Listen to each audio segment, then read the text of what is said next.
How to grow pea sprouts. Growing your own pea sprouts is easy and fun. It takes about 2 days and you can grow them all year round. In this video, I will show you how to sprout peas step by step. Start by buying some organic peas for sprouts in my Fresh Sprouts shop. Find your sprouting tray.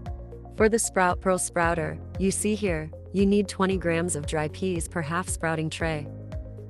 Pour the dry peas into a clean glass of cold drinking water. Let them stay for about 8 hours until all the peas are smooth in the surface. Then pour the peas into the sprouting tray. Rinse with clean water. Put the tray in the sprouter and place it in the shade on the kitchen counter. Now you just have to rinse morning and night with clean water.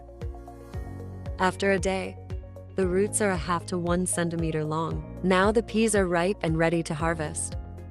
Harvest them by pouring them into a bowl of cold water.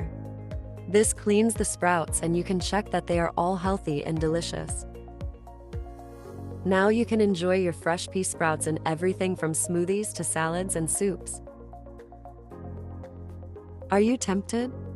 You will find delicious recipes, organic peas and sprout trays in Fresh Sprouts shop. There are links to everything in the description of the video. I wish you a happy sprouting.